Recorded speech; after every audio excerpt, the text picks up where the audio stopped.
guys? This is Drew, and this is Brad. Once again, abducting you for another Unidentified Flying podcast. Today, I like the abducting. Yeah, I was when I said it was stroke of brilliance right there. Yeah. I'm gonna let you talk for a minute. You've got some stuff that you brought up to me just before we kind of came on here, so you know a lot more about it than I do. But like I said, I've got bad opinions on everything, so I can it's going to be one of those episodes where we're going to talk about more than one thing anyway. So. Yeah, but this is a little. If we veer off course, it's no big deal. This is local. This is local news that probably should have been national news. And you didn't even know anything about it, really. Yeah, well, I knew that. I knew initially of it. It kind of went by the wayside. I have a theory as to why it kind of maybe never got to the point of national news and just kind of disappeared. And then now I'm hearing about all these, I don't know how many months, I mean, close to a year later maybe, I don't know, that now it's been resolved. But yeah, I'll let you go ahead. You kind of talk about it. We're talking about the Holtzclaw case, and that's the guy that was convicted of rape for, I don't remember how many counts it was, but it was like, there was a bunch of women he raped. He was a cop, and the big what I was telling you is, like, I think the big deal about it was they were all black. They were, some were ladies of the night. Some weren't, but they were just, maybe poor or just people that were like easy prey. And if they were going to, like, quote unquote underprivileged people, underprivileged, or if they were going to, like, bring something up against anybody as far as, like, charges or accusations, they could easily be written off. And like I said, he was a cop, and they actually convicted him for, I don't remember how many counts it was. I think it was, I have to look it up. But the lion's share of them, I assume. Yeah, and that's what everyone was wondering, is, like, is he actually going to get convicted of? Because cops get off a lot, or they don't get charges brought up against them in the first place, and like I said, people were wondering if this is actually going to happen. Plus, like I said, all these women were black. Mm-hmm.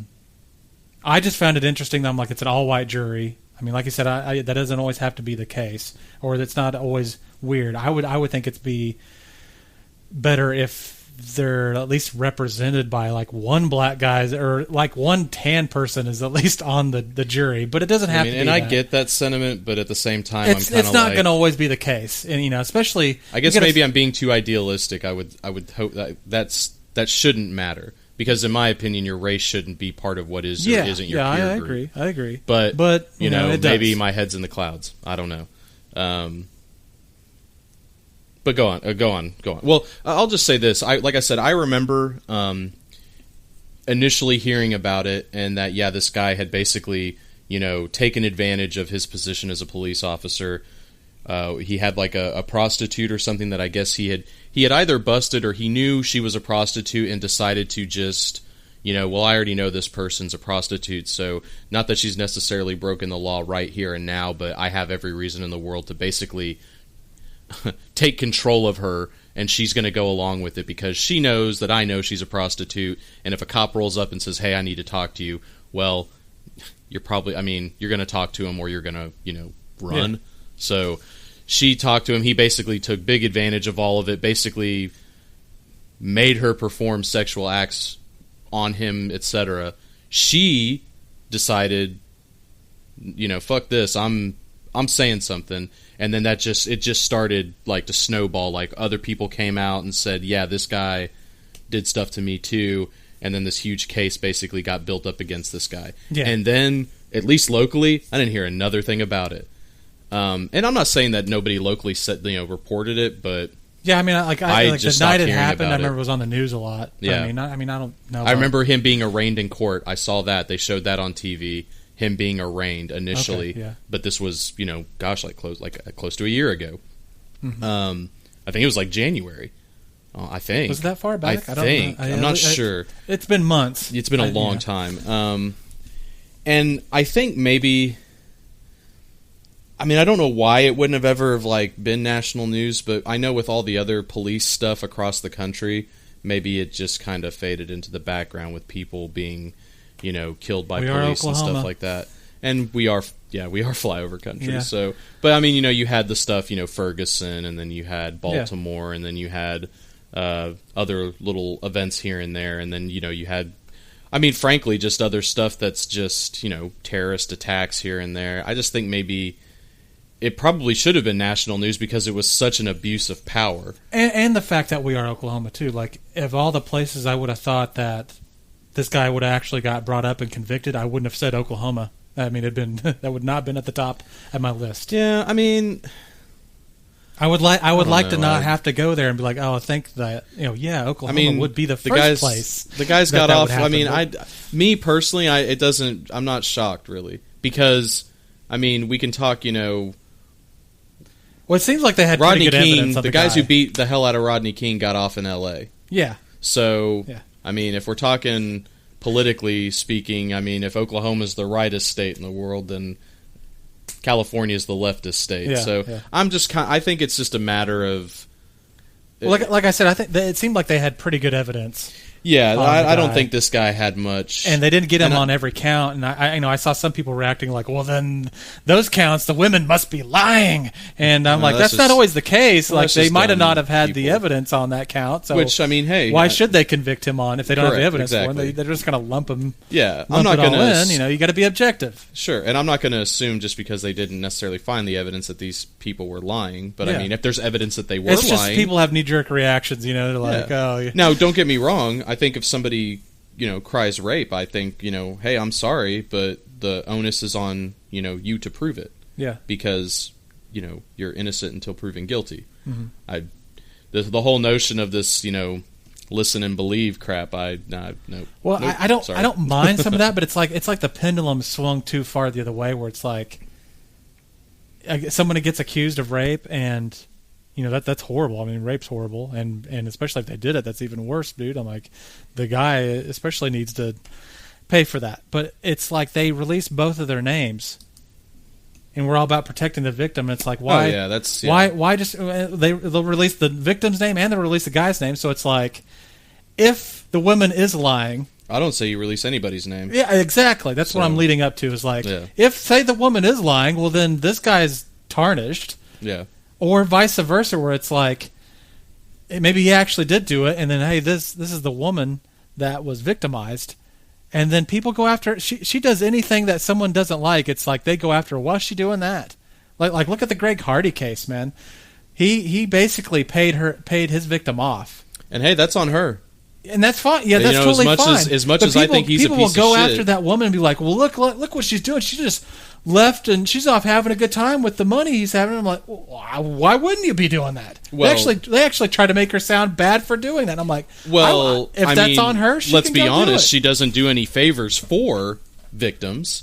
I would say so. Because she didn't. Yeah. She decided not to stand on principle. But she decided to stand on. I can't blame her either because I agree. If I've seen Greg Hardy and just how he's acted on the Dallas Cowboys sideline. Oh yeah, that guy's a fucking monster. Yeah, the guy's a piece of shit. And plus, totally if you read any of the reports on what happened on that incident, it's like he had all sorts of machine guns and all sorts of shit there, and it was scaring. She was scared for her fucking life, and I can't blame her. Yeah, no, that's fine, but I don't think she has she has no room to complain about anything to do with Greg Hardy anymore, because at the end of the day, well, it's been settled. She took a paycheck. Yeah, and that's fine. There was a settlement. That's fine. She had the option to either try to legally pursue it or to take some sort of compensation for the hell she went through. And maybe you could say at the end of all things, the compensation wasn't necessarily good enough because it's just money, but she felt for where she was in her life that I'm just going to take it. I'm going to avoid all the bullshit that's going to come with a long, drawn-out trial. Hopefully I'll take this money.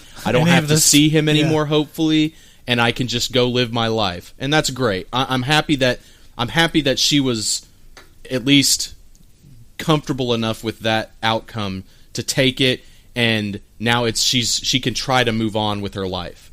I get it. But at the same time, as much as in the court of public opinion I may think Greg Hardy's a piece of shit, I think the NFL shouldn't do anything to him, because he's been, by every legal entity, he's been exonerated. To say that, like, she took money to not do anything. So as far as principles go, with which all these notions of and they tried to suspend him. They suspended him with like 11 they did, games. and then they curtailed it. To 4. Yeah, and I mean the guy's not carried himself the best way possible. But you know what? I mean, it's basically right now. It's just it's PR disaster for the Cowboys, and in the NFL too. Because in the NFL, because now, granted, if the NFL just wanted to come out and say, "Dude, you can't play," I'd be like, "Well, it is their league." Yeah, he has That's no why they threw right. his ass on the exempt list or whatever last year. Yeah. So I mean, I don't know. I think Greg Hardy's a piece of shit, and I don't have any problem with her taking the money she took. But I do think when you do take money like that, I don't know that you're doing anybody like other victims. Not that you're under any obligation to do anybody any favors. Yeah. But I can understand people, like, oh well, she just took some money. Well, I understand, and I've never been on the end of it going like, gosh, this is going to consume my life for the next I don't know how many years. Yeah, and much less if you're traumatized or whatever. Yeah, exactly. So, I don't blame her for taking money. I really don't. But no. It's sad like it didn't end up going further with his trial. Yeah. It's like any settlement you hear where it's like, oh man, these people have a case.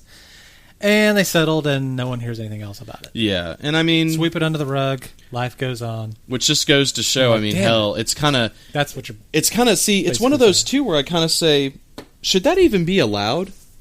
What settlements? So let's just take Greg Hardy for instance. Greg Hardy is a rich person. Somebody accuses him of all kinds of assault. I don't know if it was sexual assault. I know he was just supposed to beating the hell out of her. No, he threw her up against a wall and that type of thing. And roughed her up. Yeah. The police are called in. The police investigate. The police collect and gather evidence. Greg Hardy pays her money. She doesn't press charges. Should that be allowed, or should it be... Because, I mean, that's basically saying if you have enough money and you can convince the person who is accusing you, you can make it all go away. And the police just go, oh, well, there's all this crime here, but they don't want to press charges.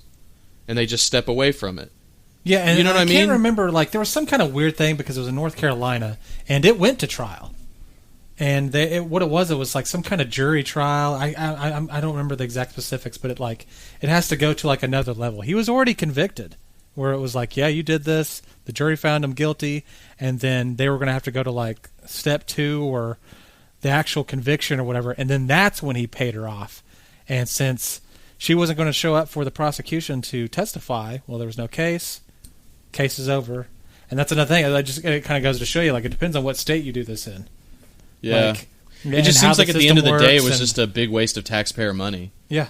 It was a sideshow for taxpayers to just foot the bill for. Exactly. And again, okay, she's not, if she doesn't want to testify, she doesn't want to testify. But, I think maybe at a certain point, if you report a crime and we found evidence of it, we can legally compel you to testify. Yeah. Well, if you're not going to talk, then you're in contempt. Mm-hmm. You've reported a crime. We found evidence of that crime. And now all of a sudden, because of money, anywhere else, isn't that called hush money? Yeah. I agree. So it's kind of, and I'm not trying to make her the criminal here. I'm just saying, do we want? Why does the other side get to shut do we want to punish these people or not? Yeah. And by do we want to punish these people? I mean guys like Greg Hardy, or if she made false claims against him, which people with money and influence, men with influence and power, typically, if a woman falsely accuses them of something, I don't think I wouldn't be. I believe that men with the means will say, "Here's money to just shut up. We both know I didn't do anything. Here's money to just go away." Yeah, that would happen too. Yeah. Whenever, and say the police look into it and they're like, "We're not finding." The whole thing with the. I'd love to hear this whole thing with the rape accusations at University of Virginia with the Rolling Stone article. Is anybody going to be prosecuted there? Look what they did to those kids that were in that fraternity. I'm not trying to be like the defender of frat boys, but these guys didn't do anything wrong. It was shown that there's just zero evidence, and that, in fact, that this was all fabricated. Mm-hmm. And everybody just kind of gets to walk away from it, and these frat boys are like, well, well, hey. it goes to show you again where it's like, why make it a big public thing? Where like, hey, we release, they're accused of doing this, and we live in a sensational culture. I know, and like I said, we all get to weigh in it. on it before we even know a damn thing about it. And we've all formed our opinions, and we each take sides. I'm just kind of, and I guess maybe again that's maybe my head's in the fucking clouds. I don't think it should matter if you have one brown person on your jury, and I would hope that we'll prosecute these people anyway. Like if I was a prosecutor, I'd be pissed. I'd be like, I can't do anything now because hush money was paid. Yeah, but somehow it's legal. It's okay. Yeah, exactly. He paid a settlement, and now we're just gonna act like nothing fucking happened. Yeah, did the dude break the fucking law or not? I know, man. I mean, I thought Lady Justice was supposed to be blind, dude. She had a sword in one hand and a fucking scale in the other, dude. Yeah, I know. And she weighed your shit and said, "You can't put money on this scale, dude. You're done." That's why I wanted to bring up that Holtzclaw thing, where it's like, hey, justice was actually served here, which is good. I'm glad. Yeah. This guy sounded like a real fucking animal. Yeah. And he was, dude. Now he's going to be hopefully. He was crying when they were reading it out. Well, I mean, he was bawling. Like he went from like, "Oh, I'm all right," to like, man, he was just a baby, dude. And and guess what? Should have thought about that shit. It's, and again, I'm not trying to conflate the two here, but and again, he did this to a whole bunch of people. Greg Hardy, the whole thing was one person, but a guy with money, a guy without money. Yeah. One of them, the full extent of the law is applied to them all the way through a jury trial where this dude is getting how many years? 200 and something years? Well, they haven't actually done his sentencing yet? Sentencing yet, well, this guy's going to be put away for a long time. Yeah. Well, we would hope. And Greg Hardy, 4-game suspension. Yeah. And his wallet's a little lighter. And that's something you're talking about the NFL. It's like with him and like with Ray Rice, they knew all that stuff before. It turned into a PR disaster. Now, Ray Rice, dude, Ray Rice to me is a bit different. It's a bit different for a few reasons. This is going to get into a whole bunch of shit. That's all right. It's complicated, man. That's as much as I think about. Ray Rice shouldn't have hit her, she hit him first. And anymore, it seems today that if justice is blind, it shouldn't matter if you're a man or a woman. If you strike somebody, it's almost like, if violence shouldn't be happening from any inside. If I were to punch you, and I punch you, and you're just like, if somebody punches me, I defend myself. And let's say I hit you, and man, I do nothing to you. You're just like, what the hell? And then you clog me, knock the hell out of me. You break my orbital socket. I'm out cold on the ground. And at the end of the day, the police will come, review evidence, look at everything, get statements, and say, I'm the guilty one. I swung on you. I attacked you. You defended yourself. The only difference is you punched a lot better than I did. Yeah. So my punch against you did nothing but, in the end, just kind of prompt you to defend yourself. Your punch against me put me in the hospital for weeks, and maybe I don't see so well out of my left eye anymore. The law would be applied, they would say, you had every right to strike me, because it doesn't take into account the fact that I did no damage to you. But then if you put a woman in the mix, well, you can't. I mean, it's almost kind of like what you're talking about, like the pendulum swung too far. Where, like, say with the Joe Mixon thing. Yeah, supposedly by all accounts, especially people who are like for like finally going after the men because they haven't been gone after. Yeah, they will act like. If she hit him, right? That's what happened. I think she slapped him and spit in his face, and then he just decked but her. she didn't get charged for anything. No, and the DA specifically said that's what I'm saying. Things would be different if this was two men, exactly, and I'm like, well, what the fuck, dude? I thought justice was supposed to be blind. The pendulum swung so far because like the men or if they're rich or whatever have never been gone after, and they finally are. So it's like they'll just. It's all the man's fault. I don't know if she needs to totally not be charged. Yeah, well, we're going to feel bad for her. We're not going to apply the law to her. Blind, they both would have gotten something. Or he wouldn't, because as much as it's.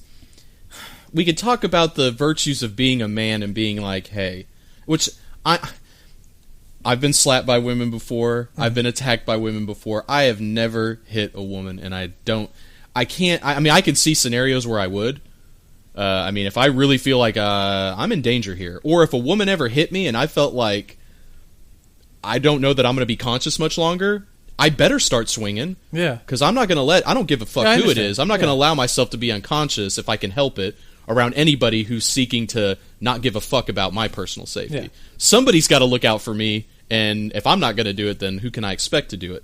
So, as much as I like to think, if some woman came up to me and slapped me, which I've been slapped before, I'm not just looking to haul off and hit a woman. I'm just looking to get away from them. Mm-hmm. And I think that's what any sensible and honest man should do. I'm not going to... person? I say it's women on women. Well, I mean, I'll say this. I think any sensible and honest man, if a dude swings on you, you defend yourself. You don't immediately go into, let me try to diffuse the situation now that it's become physical, because you have to assume from man to man, like, if you're going to make it a physical confrontation, I'd be stupid to underestimate you. I need to defend myself. Yeah, I understand. But to look at a woman and go, I mean, I've got 100 pounds on you. I'm like nearly, I'm like a half a foot taller than you. I'm obviously a lot stronger than you. That's what makes it you so heinous. You slap me. But again, mm-hmm. It's akin to, what if a small dude hits a massive dude? Like if I walked up to The Rock and tried to punk him and slap him and he just beats the fuck out of me, nobody would bat an eye.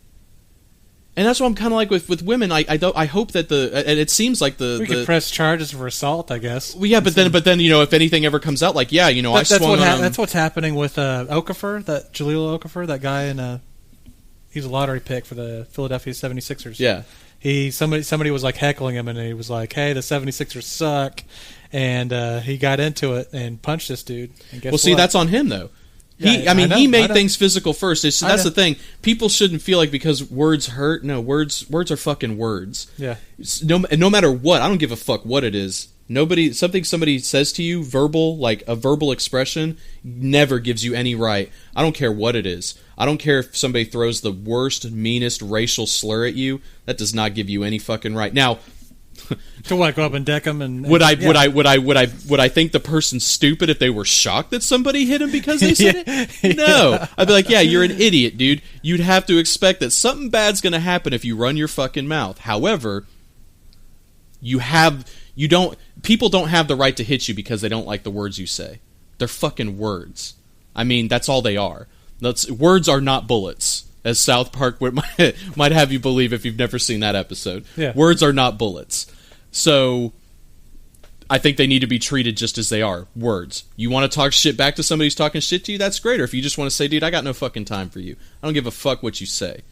That's the smart thing. Who gives a fuck what this pleb is saying to Jahlil Okafor? Yeah. He's a fucking pleb, dude. It's probably going to be the biggest financial windfall for that guy in his life. Because Jahlil Okafor really fucked up and swung on him. Exactly, yeah. Which was stupid of him. But if that guy would have swung on him and Okafor would have beat the hell out of him, I'd be like, man, I hope that guy doesn't get a fucking cent. Because you swung on somebody. You made it physical. You would have given Jahlil Okafor every reason in the world to say, I'm protecting myself. If that means grinding this dude's face into the fucking dirt and making sure he's no longer a threat, I'm cool with it. Yeah. Because he presumed to attack you. You have every right to make sure that guy can't attack you anymore. Now, I'm not saying you got any right to kill him. I'm saying you've got every... Now, if there's, extenuating circumstances, ergo they're attempting to use deadly force or lethal force, or... I mean, it's one of those, dude, how much force are you allowed to use, like, if you get jumped by 5 guys? And say you get one of them in a headlock and you're like, I could break this guy's neck and it's over for this guy. But there's still 4 people. How much can you get away with? I almost wouldn't have a problem with somebody doing that, because I'm like, 5 people are attacking. What was that guy's name in Florida that had the circle of defense around him, and the guy in the hoodie? You talking about Trayvon Martin? Trayvon Martin, thank you. Oh, the stand your ground thing? The stand your ground thing, yeah. I mean, that's where all that comes into play. It depends on what state you're in. Yeah. Depends on where they come down. It's a can of worms, dude. You were saying, like, you weren't going to have much to say about this. I know, now I'm fucking that's just what I'm saying. That's why I was like, it. Don't worry, man. We're just going to bring this up, and we can go for a while that's on this. That's fair, yeah. But that's the whole point. It's complicated. The shit happens way too much whether it's just violence or domestic violence or I'm a big whatever. fan of applying the law equally to people, and I think I just don't like this idea or this notion that it seems like a lot of women. I'm not saying all women. I'm not. I'm just saying it seems like a lot of women feel like they can get away with a lot more. You know, I can throw a drink in a guy's face, slap him, spit on him, and man, if he touches me, it's going to be, I'm going straight, you know, we're in the money. Yeah, I know. We're in the money. And I'm like, you know. But then, you know, the counter argument was like, well, they can't defend themselves because he's a 250-pound linebacker. Why the fuck would you ever attack somebody like that? I know. I'm a man. That's I'm a full-grown man. And if I see a guy like Greg Hardy, I'm not going to be like, that's it. I'm going in. Yeah. I have every expectation that I'm going to fucking die if I go in. I'm sorry. I understand. Stupid. Like, why? It basically, like I said, in the first place, violence is never the answer on either side, man. Don't, like I said, if you're the woman, don't go hitting him, or he's going to be hitting you, and vice versa. If you're going to be hitting her, then you're in some deep shit, man. And I just think it's really telling what the Oklahoma County or whatever it was DA said about that Joe Mixon thing. Mm-hmm. That if this were two men, things would be different. And I'm like, that right there tells you need to be different. The law is not being equally applied. And that's why I brought that Holtzclaw thing up. Is like I said, it was amazing. Like, one, he was a cop. They were all black. They had some bad reputations anyway. All white jury. And justice was served. Well, you know, and that's great. Hey, awesome. Yeah. I mean, I suck that it ever got to that point, but hey, a shitty cop's, you know, off the street. And again, I've got nothing against cops. I don't want that impression to be out there. I've got all. Well, it's just like you said. If they do some bad shit, they need to be held accountable. The law should be equally applied. Yeah, I know. Yeah, and it's like you go after and there's assholes after cops, and suddenly people are like, "Well, I support all the cops." Like, dude, we're not questioning that. You know, we're not saying all cops are bad. It's just, could you please prosecute the bad ones, especially when you have evidence against them. Yeah, and I think too that there's definitely some places in the United States right now where I'd be really reticent to be a cop. Yeah, Ferguson for one, Baltimore for one. I'm surprised some of those your neighborhood. I'm surprised some of those people haven't just like some of those cops in those places haven't just like en masse just been like, we're leaving. Because I mean the Freddie Gray thing up in Baltimore, dude, I mean, that's like every cop that like saw this dude is being taken to trial. I mean, if I were a cop in Baltimore, I'd be like, I'm not going to continue to be a cop here. Yeah. I feel like it's going to be assumed that I'm a criminal anytime anything happens. I mean, like I said, the Justice Department or whatever, not the Justice Department, the prosecutor, the DA in Baltimore there is just, she's swinging for the fences on all these people. Although there was just, the other day on one of the guys, the first trial to come out of this was a hung jury, so I did see that. I don't know a whole lot about it. Yeah, I don't know exactly what involvement this person had. I heard from somebody, and I don't know if this is true, that this was the quote-unquote least guilty person. So the least guilty person they couldn't even arrive to a verdict at, which probably doesn't bode well for the prosecution going forward with all the other trials, because the one that should have been the easiest to determine, are they guilty of murder? It was somebody, suppose that was like, you know, it was, from my understanding, it was somebody that should have been pretty easy to determine, does this make you guilty of murder or not? It's pretty clear. You know, like the guy who signed out, you know, stuff, or did something, you know, somebody who did paperwork. Mm-hmm. Are you guilty of murder? Because that's what they are charged with. They're all been charged, from what I understand, with second degree murder, I think. So the jury couldn't arrive at a consensus there, and it was a mistrial. So I think that's the impression is that going forward with because they overcharged, a lot of people think they overcharged all these people. So it's going to be really tough. But we'll see. Obviously, the first result to come out of it is a mistrial. So. See what happens. Fucking knows, yeah. So all right, so that's all the serious shit out of the way. Hopefully, I don't know. You got something else there. I don't know how serious this is going to be. Well, now that we're done with, I just wanted to bring that up because it was cool and crazy. It's a really good example of what you talk about, local stuff that either doesn't get it got coverage here, but it didn't get sustained coverage that I. Well, even that, like, they're not going to talk about it like we did. They're going to just be like, well, this guy was charged and convicted, and that happened. Yeah. Which, I mean, Next. maybe they should, because, I don't know how much of an opinion I want to get from them. So that's the beauty of a podcast. But yeah, I get what you're saying. And I mean, I don't think you heard shit about it on the national level. No, they didn't cover it at all. Yeah. A lot of people were pissed about that. Yeah. Where it's just like, you didn't even get mentioned, much less covered. Sure. Like you could do something, but no, they didn't. And hey, fine, fuck them. That's how I think about the national media versus like local stuff, which is kind of what I'm about to talk about here with like something else we're going to talk about. I saw this Thunder article, and it's by Barry Tremmel, which I think, do you know who Barry Tremmel is? Yeah. Okay. I don't hate Barry Tremmel. I think he's been on. Does he come on like the Sports Animal with them sometimes, and like it talks with what's that guy's name? Herb Street and no. Herb Scott. That's Traber. And Traber and Ashback. Yeah, which his name is. Don't even get me started on this. Yeah, I know. Yeah. Hey. But anyway, like this is it's like some of the stuff like they bring up on their radio show where it's just like why even talking about that? Like this is the type of like article where I'm like this type of stuff just pisses me off. And I'll read a little bit of the article. It's really short, and kind of tell you why I wanted to bring it up. Sure. Basically, the article starts out, and it's like all kinds of basketball statistics are interesting, new and old. And he basically goes on to list like a bunch of different stats, like field goal percentage, true shooting percentage, assist to turn ratio, blah blah blah, all these different stats for basketball. It's like, but often overlooked is minutes played. I'm like, is it really overlooked? I'm like, I don't think so. I don't think so. But anyway, that's the start. But then it says nothing. This is the next. Nothing tells you more about a coach's belief in a player than minutes played. And then basically the rest of the article is like he then ranks who plays the most minutes on the Thunder, from most minutes all the way down to the least, and he writes a little bit on each person. Okay. And of course, obviously, the most minutes played is Kevin Durant. Yeah. I mean, that's done. But right before he said, let me see if there's anything else. Yeah, often overlooked is minutes played. The best players play the most. That's bedrock truth. Okay? Yeah, and it's just like, it's so like absolute where I'm like, that's what kind of pissed me off about it. I'm like, it's just kind of lazy. Like, that's not the case if you watch basketball. And he goes to kind of mention like, oh, there's only one-dimensional players or situational players. And I'm like, yeah, that's kind of where his out is, where he's like, I'm not talking about that one guy that seems so valuable, but he only plays like a couple, like Nick Collison.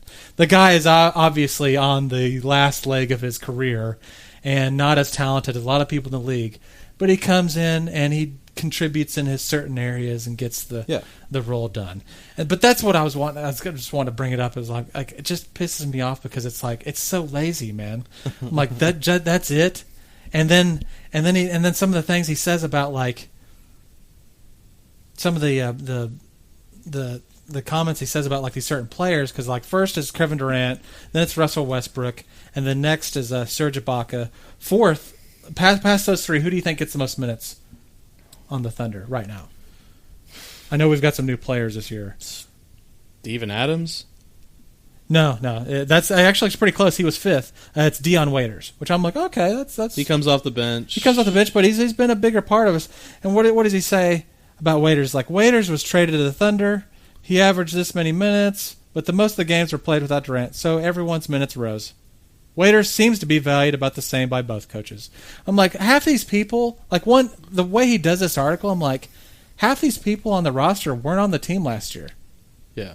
So why would you be comparing about like how does Scott Brooks care about these players versus how Billy Donovan we're also does? how many games into the season? Exactly, but that's kind of what this article was about. Was like, how does Scott Brooks see these people's minutes? How did he play their minutes versus Billy Donovan? I'm like, Cantor wasn't even like on the team, and like he just says, like Durant wasn't even playing half the time, more than half the time. Yeah, that's why I'm like, this just seemed like a hugely lazy article where it's like I could just list their minutes and just kind of throw it out there, and like I'm covering the Thunder. No, you're not, man.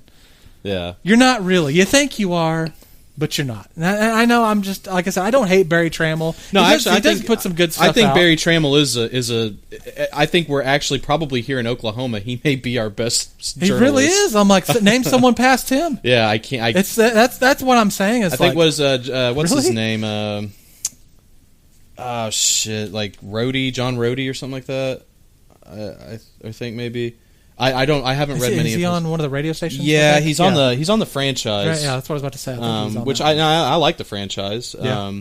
I like most of their programming. I think that's why a lot of the franchise got going, is because there was no other radio station other than the Sports Animal really covering it. I know there were, like, you bring up, like, there's like Dusty Dvorak on like AM radio, and he talks about the Sooners and things like that. But past that, like, well, yeah, and I don't even think he's on the ref anymore. I think he does a lot of stuff for the franchise. I don't know. No. Dusty Dvorak, I think he's like on Fox Sports now. Oh, Fox. Okay. Teddy Lehman. Yeah, is still, I can see that. Teddy Lehman's still there doing it, and I like those two guys. I thought they were, I mean, they're athletes, and they have, they're just like anybody else. They're like us sitting here. We got opinions, but I thought they had a good, chemistry. I haven't listened to Teddy Lehman much, but I mean, I liked them both.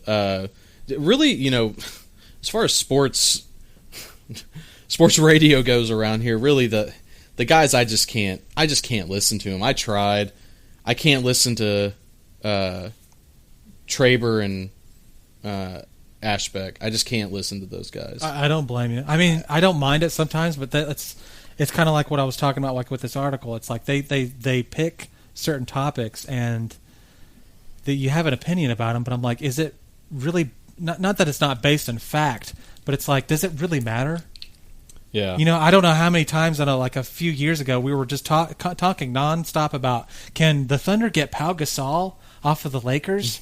And I'm like, I could go into like hours about how that could not happen from a player standpoint, from a roster standpoint, from the salary cap and his contract, all sorts of ways. Now, granted, we had a shot at him when he finally did leave because he was done with his contract. He was kind of undervalued. He would have had to have taken so much less money. It wasn't too much, but it was like we could only give him the what's called a mid-level exception, which wasn't as much as Chicago could offer him, and he went to Chicago to play for the Bulls. We actually did have a shot at him then, but they were always talking about getting him before that, like while he was still owed like $24 million a year playing for the Lakers, and they weren't saying it, but it's like I had to listen to that radio show about people call in and them talk about like we should do that, and they would not refute it. So I'm like, why don't we just put that to rest?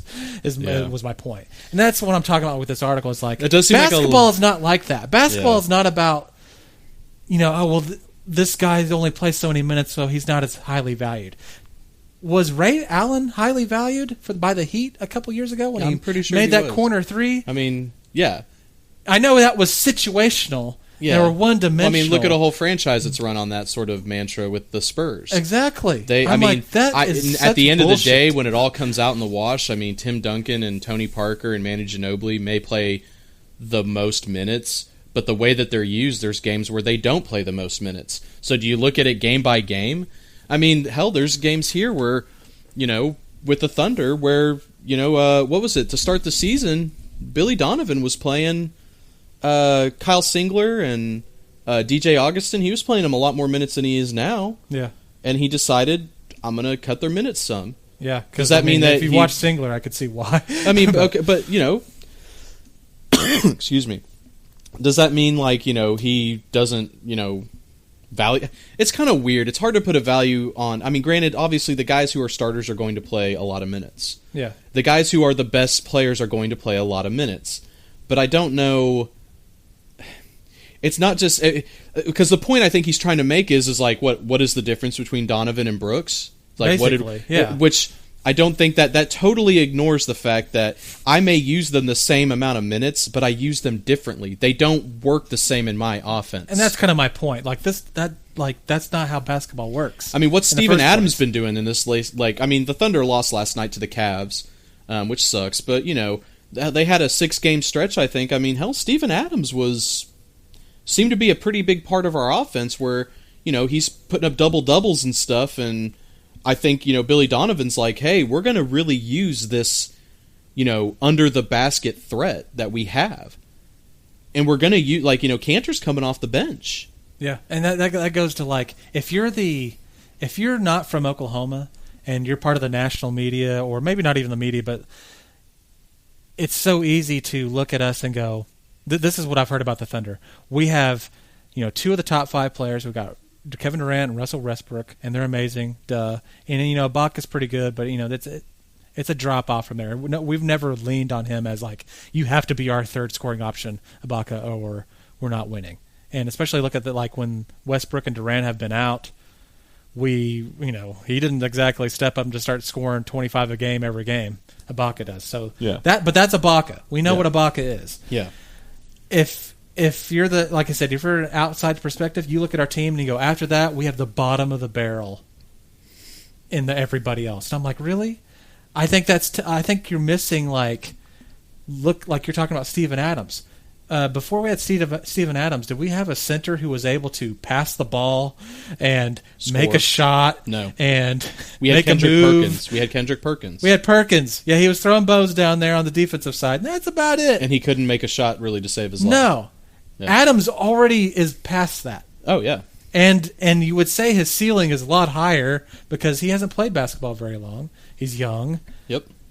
And he's got an epic mustache. So. Yeah, exactly. Exactly. I know. Yeah, no, I think, but you're totally missing that. And like you said, Cantor comes off the bench, and then it's so easy in the NBA for people who are even really into the NBA.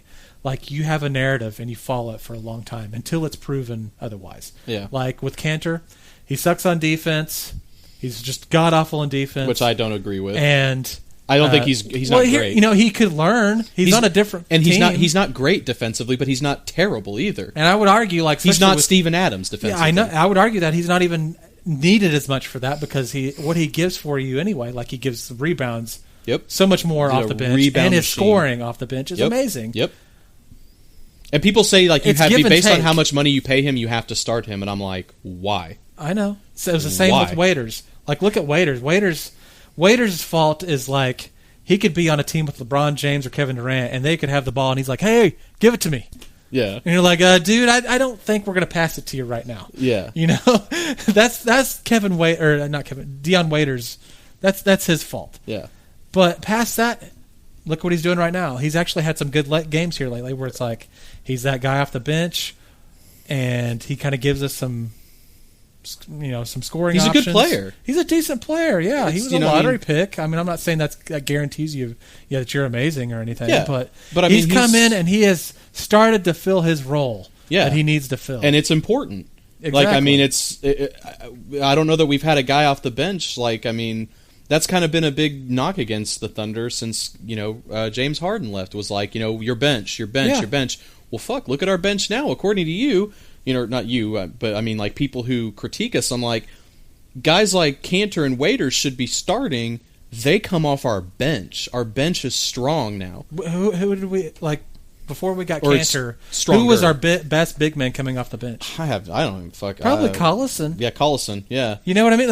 And you're just like, well, we just got the bottom of the barrel. I'm like, screw you, man. Yeah, you're not really watching the team then. You're just repeating what you've heard a lot. That's what the NBA. We've talked about this before. NBA is about that a lot, where it's like, I just say this, and that's what's been known as gospel right now, and we're going to run with it until say playoffs comes around and Steven Adams just dominates the shit out of somebody, and it's all on a big national stage, and we all see it, and we go, you know what?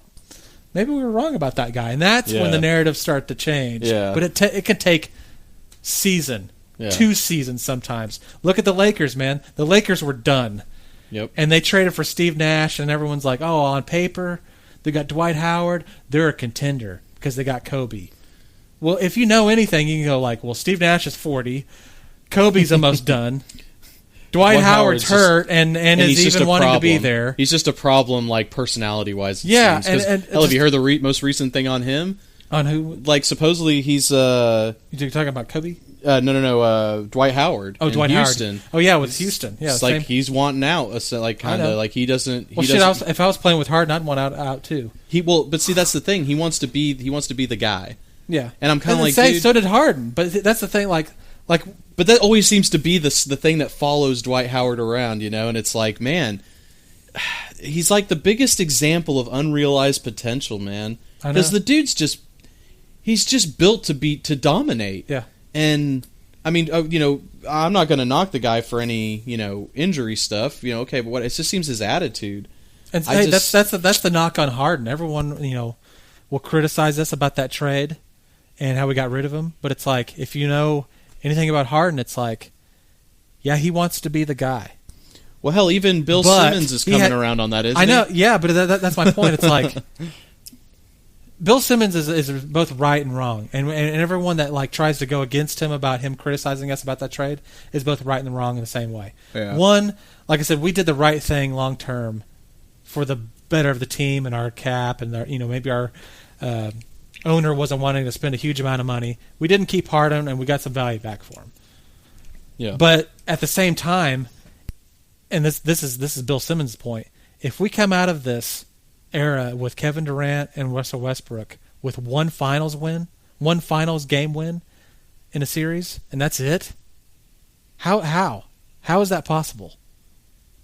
I mean, it's pretty bad. That's pretty bad. It's pretty bad. So that's why that's his point, where it's like you could have just kept James Harden, spent a little money for him, and maybe made another run at it.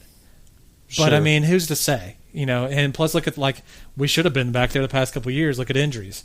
Yeah. We could have done that, and we didn't keep him anyway. Yeah, I mean, we got a little snake bit with injuries there for a while. Yeah. So I mean, and we're still trying to kind of work past that. And again, I like Bill Simmons. I think Bill Simmons is one of those. I don't know. Bill Simmons is kind of unique to me in that. Man, I can totally disagree with the way that he goes about expressing an opinion, like, say, about James Harden. But the guy just makes sports media that I'm like, man, it's just interesting. Yeah. Like, so, I can't fault the guy. I like listening to his podcast. I can't fault the guy. So, I mean, And like I said, if that does happen, I'm like, man, I can't say that you're right to complain about that. Yeah. Like, us only getting one finals win out of this whole era, yeah, that would suck. Yeah, that would suck. But you can't. But I just think it's a little intellectually dishonest to look at the whole Harden trade and then try to apply what might happen in the future, which you couldn't have. Who would have thought that after the Harden trade, Durant would be shut down basically for a whole year, Westbrook would be shut down for the next whole year, or well, no, actually Westbrook first. Yeah, it was Westbrook first. Shut down for like a whole year, basically, on and off. And then the next year, it'd be Durant shut down for a good chunk of the year. I mean, you can't. You can look at it and go, "I told you, I told you." But then I'm like, "Well, you didn't call any of that, so that's kind of bullshit." But if you do say that you thought the Harden trade was unwise at the time, I do think it's a bit tough to argue with you, because I think we could have gotten at least another year and still gotten a lot of value still. Yeah. So. I agree with that sentiment. So well, plus, like, what I didn't finish this earlier about Harden, but like, if you know anything about Harden, it's like, look at what's wrong with him right now. When he played for us, it was like, man, that like in that final series, we need you to make free throws here at the end of the game, buddy. Miss. I watched him play a couple years ago. He's on the Rockets. They're playing the Trailblazers. It's a playoff series, heated game, final seconds. Throws in the ball. You know what he does? Hot potato. Get it out of here. He'll throw it to somebody else. I'm like, you want to be the guy, but you're like, nah, I don't want to be the guy right now. Yeah. And he did it. He did it one game where it's like he threw it to the other guy, like, oh shit, get rid of it. And the other guy was like, screw you, man, and he just throws it right back at Hart. Yeah, like what the hell? And that's what like a lot of his complaints are, or the players' complaints are on his team is it's about Harden. Yeah. And his lack of leadership. Yep. I don't know if it's because he's hanging out with the Kardashian now. Oh, they seem to be kryptonite. He is? Yeah, dude. Oh, Jesus. Yeah, that's I'm like, it's downhill from there, man. That's why Kevin McHale got fired. Did you not see Kevin McHale's wife just like have this Twitter diatribe about like, it's wrong to go after Kevin McHale because we can't get fucking Harden to play defense. And just ripping Harden. Well, she may have a fucking point. Honestly, she does. And that's what I'm saying. Kevin McHale's a good coach. I don't think he's a bad coach. Like that, and you're talking about good coach, bad coach. It seems so hard to be like, who is a good coach and a bad coach or not. There might have been some dumb stuff he was doing, because if you're a Houston fan, people were wanting him to be fired anyway before. From an outside perspective, like we're talking about with the Thunder earlier, I don't know that, because I'm like, hey, it seems like he's a pretty good coach. He knows what he's doing. Maybe I don't know the insides and outs, but like I've heard people call Doc Rivers a bad coach, because look at what he's done with the Clippers right now. Yeah, and he's playing GM and he's just sucking at it. And also, like, he's not doing a lot of good strategy with their games and things like that. Sure. But I'm like, the guys won a ring though. Yeah. So it's like, it's so hard to like, is he a good coach? Is he a bad? What does that really mean? Sure, sure. Like when we talk with Scott Brooks, and well, he was a player's coach. Was he a really bad coach? They just are what they are. Yeah. And give me that jacket there. Especially situations. It just depends, I think. Yeah, no, I get you, and I agree. Well, I know a lot of people are thinking this whole Harden experiment, Bill Simmons included, is kind of not necessarily. Maybe it's coming apart at the seams. Yeah. And I mean, like we kind of. I think it was our first podcast that we did. We were talking about the Thunder, and you made mention of the fact that, what was it like this year or last year, year before? Harden was like what second, third in the MVP voting? Yeah, he came in second last year. Yeah. Second last year, okay. A lot of people were change. picking them. What a change! Yeah, a lot of people were picking them to come out of the West. Yeah, like, really. I think a lot of it was last year was kind of weird year. Like, we're not in it. The Spurs got knocked out early. And I think maybe even I have to eat a little crow, because I thought at that point, I was like, okay, I think it's been shown you can build a team around Harden. Well, maybe you can't. Yeah. I don't know. Or maybe you can build a team, but can you build a winner? I don't know. It's starting to look like maybe you can't. So, who's to say? I mean, he definitely cashed in while he could. I know. Anyway, I was just want to bring that article up because, I mean, you look at that article and, like, maybe it was just for, like, hey, I'm a casual NBA fan. I don't follow this shit. Was it like a blog post, or was it like no, it was on News OK. News OK? It was just, but it also just seemed like, maybe it was like, I got to get, like, 500 words out here. Yeah.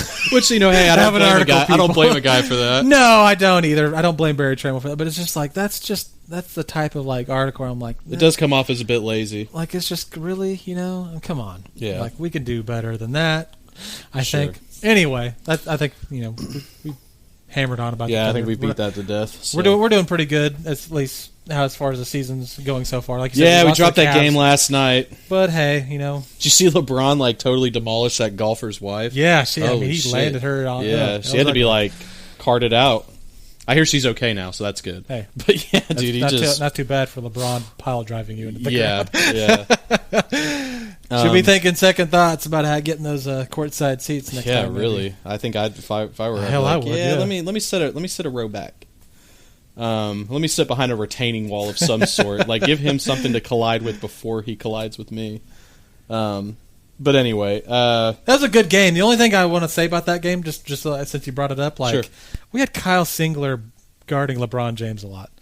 I'm just going to go out on a limb and say maybe not do that anymore. Singler was guarding LeBron? Yeah. Kyle Singler, dude, like, he's just not very good. Like, I could tell, like, at the first of the season, we were trying to, like, Durant would be out there and he'd be coming off the bench, and maybe Westbrook or Durant were out there and, like, at the same time, and, like, they were trying to get him involved. Like, hey, take the pass and you take the shot, or something good would happen. Hey, slap you on the back. It's all about, body language and psychology, team cohesiveness, all that stuff. Sure. And then Durant got knocked out, and I kind of threw that off a little bit. But, like, man, he just can't. He looks like someone's like little brother out there that shouldn't be playing right now. He was like the last pick on the dodgeball team. Wow. And or the kickball team or whatever. Yeah, and the fat kid. I'll say this: the best defensive possession I saw Kyle Singler do, like, he stopped somebody from scoring, and I was like, wow, he stopped somebody. We know how he stopped somebody. He had tripped and was on the ground, and the guy driving to the basket was like, oh, crap, I'm going to trip on you. I've got to get rid of the ball or jump. Basically, that was his best defensive possession. And I was like, wow, you actually stopped him from scoring, man. Jeez. Just saying. But, yeah, he's not. I mean, he is what he is. Yeah. Okay. Anyway. Well, yeah, we'll be talking more about the Thunder as the year wears on. Well, I think we're gonna end on this. Yeah. Okay, so today it's December 18th, and last night I saw Star Wars: The Force Awakens. So I'm gonna give a brief, spoiler-free, so don't worry, review. Everybody's been waiting for it. Yeah.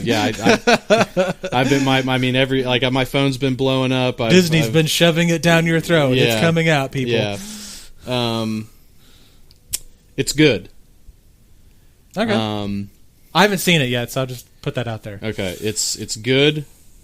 In so many ways, like if you ever watch, in my opinion, if you're a Star Wars fan or just a movie fan in general, I think it would serve you well to watch. There's a group, an outfit called Red Letter Media, who did a series of reviews of the prequels to tell you exactly why they're so bad. And they're pretty long. Like there's a lot of them. They're long and involved, and it's got this very weird character that is giving the reviews. So I mean, it's very funny though. It's especially funny if you're a Star Wars fan. And maybe share some of the same opinions. But the reviews though I think are great. Yeah. But but give it a look. But one of the things they harp on was that this kind of George Lucas quote when he's talking about the prequels, and he's talking about how everything's like poetry, it rhymes, like how stuff from the original trilogy is carried back into the prequels. So I'll say this: in a lot of ways, this movie it rhymes with A New Hope. It's like they took a lot of stuff from A New Hope and just kind of redid it. Okay. I'm not saying that's a bad thing. Yeah, that's kind of what I read a review. There's about some it. stuff from there's a little bit of Empire too. in it as well. A little bit. It's mostly a lot of New Hope stuff, and there's some new stuff, obviously. But it's and you know what?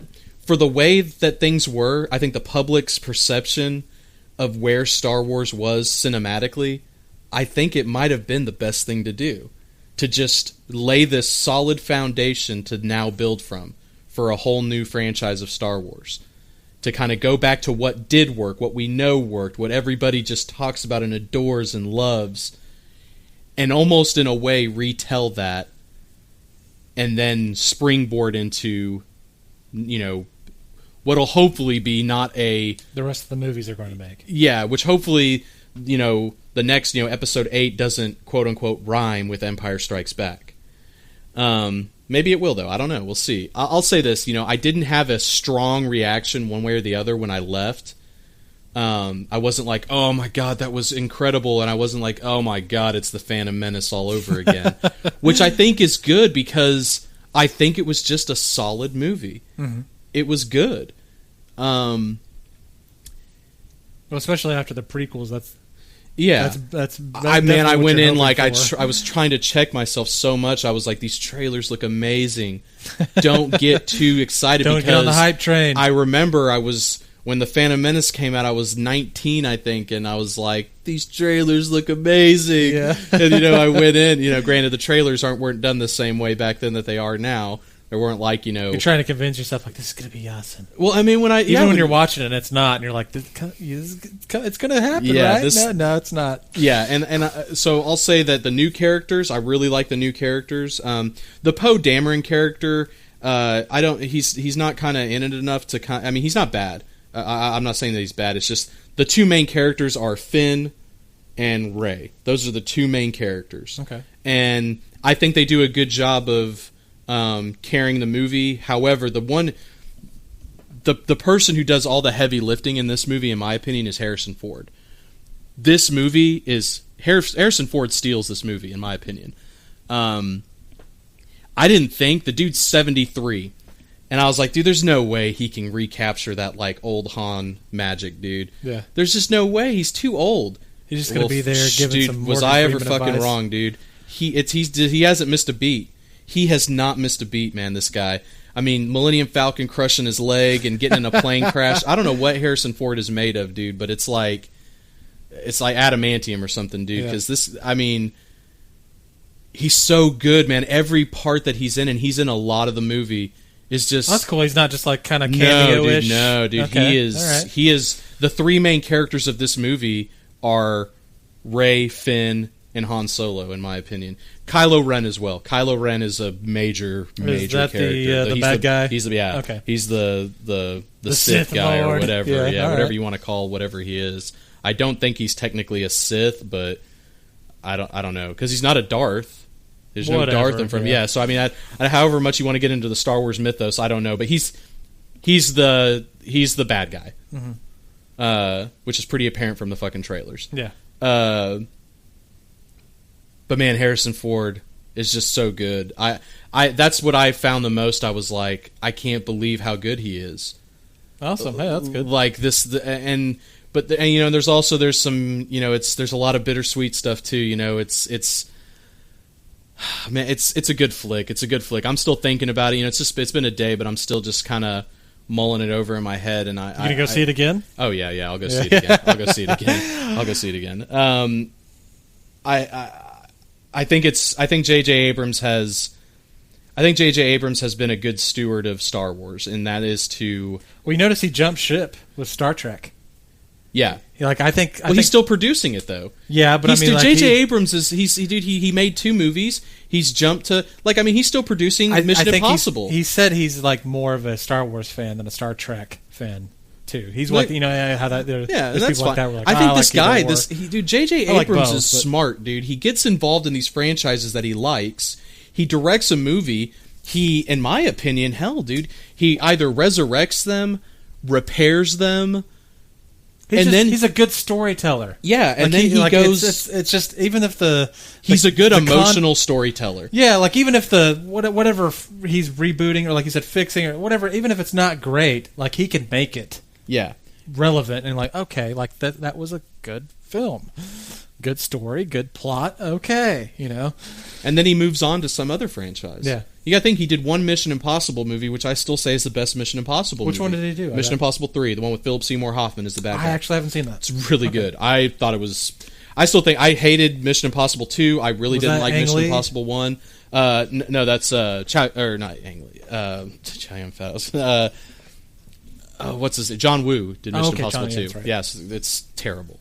And I didn't like Mission Impossible 1, the first one, because it wasn't a Mission Impossible movie. You killed off the whole team in the first 5 minutes of the movie. Yeah. It just became a Tom Cruise movie. Yep. And while I'm saying that wasn't necessarily terrible, I was like, this isn't Mission Impossible, It's just a Tom Cruise movie. Okay. Yeah. And the Mission Impossible agree. 3, what does J.J. Abrams do? The whole beginning of that movie is setting up who the team is. And throughout the rest of the movie, it's Tom Cruise as the head of the team, but he's got a squad. And they're like going about doing this mission. They're doing the impossible mission. And it's great.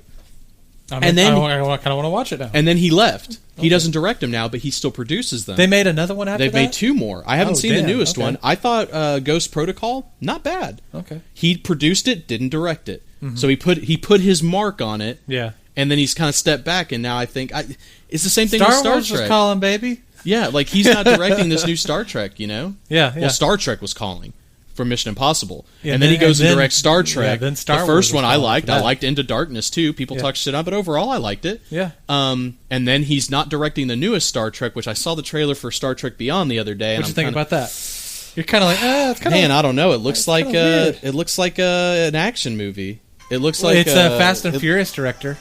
Yeah, I mean, it looks like it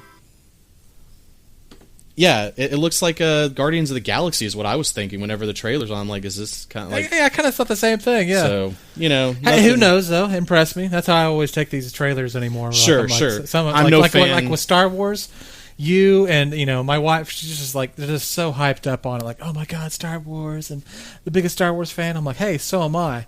But I just don't want to hear about it. I just want to watch the movie. Just shut your mouth. Yeah. And I want to go to the movie and impress me. Yeah. I'll have my own opinions. I'm tired of I hate seeing some of these trailers where I'm like, damn, I just saw the whole movie. Well, not even the whole movie, but that was probably the best parts of the movie. Even if it's not the whole movie or I don't get into the plot, it's like that was the cool parts. Or some of these trailers don't even that part was in the trailer, wasn't in the movie. Yeah, yeah. And you're like, what? Which I'm going to say this too, that the biggest gripe I had with Star Wars: The Force Awakens was the 10 fucking previews we had to sit through before the movie even started. I mean, I'm Gotta not pay kidding. them bills, man. God damn, dude. Paying It them was bills, just getting them checks. Holy shit, man. Everything you've seen on the internet for the past 6 months, here it is again. Yeah, And I was know. like, oh my God, dude. And I mean, all I can say at the end Just of the day. send it to Netflix, man. Yeah. At the end of the day, if I had to put a number, well, I'll put it like this. I really like the original trilogy. I'm not a fan of the prequels.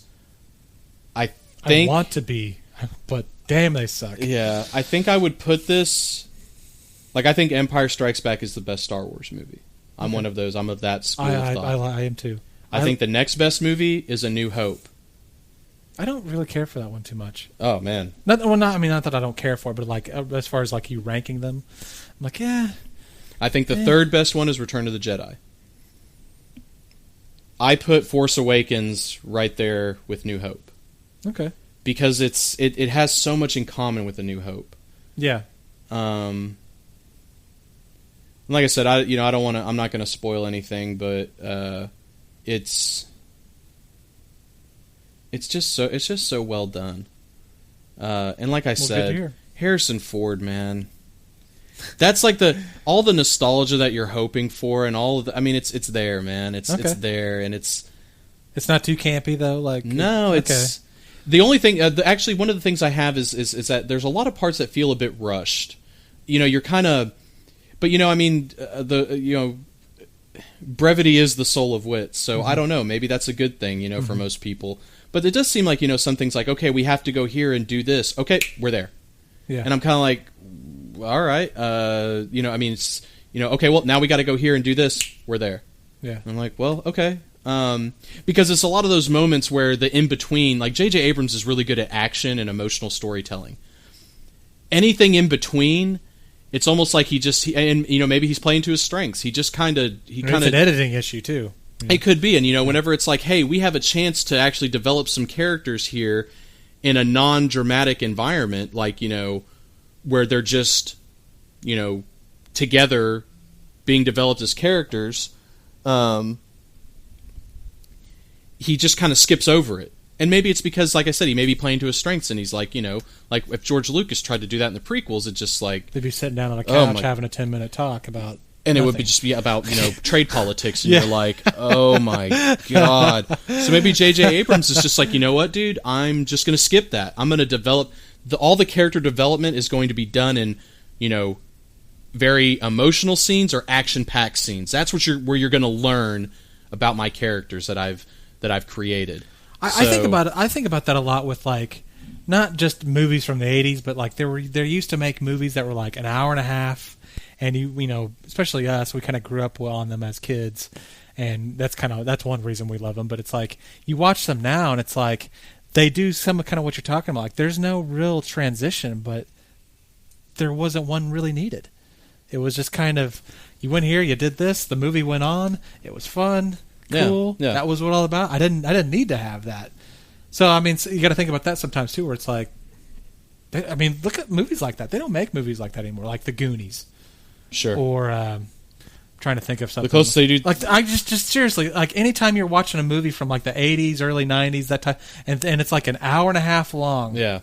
Like Big Trouble in Little China. Oh yeah. Or just certain. Don't get me started on how much I love that movie. Anyway, hey, we'll probably bring it up in the future just because we like it so much. But like Kurt Russell, man. But just like different movies like that, and you look at like how long they are, what they get told in story, like Ghostbusters. Yeah. And you're like, how if they tried to make a movie like that, they like today, like they just don't do it. Yeah. Or even if they did do it, it's like it's horrible and it's not the same kind of storytelling. Yeah.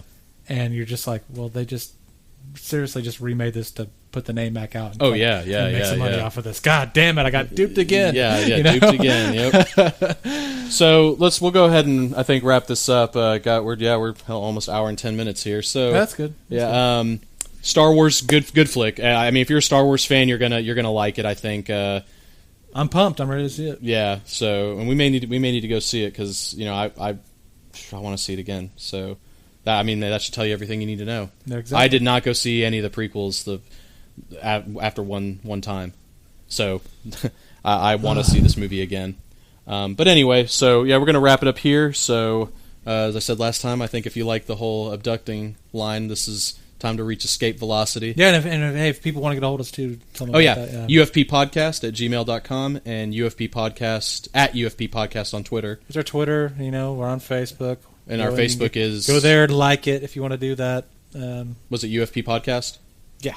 Okay. Yeah, so or just Unidentified Flying Podcast. Unidentified Flying Podcast. And, you can search, we're on iTunes. You can subscribe, or if you use something other than iTunes, you can just search us under that, Unidentified Flying Podcast. Cool. And you should find us. Awesome. So, again, we're going to cut out of here. So, this has been Drew, and I'm Brad. And you've been listening to the Unidentified Flying Podcast.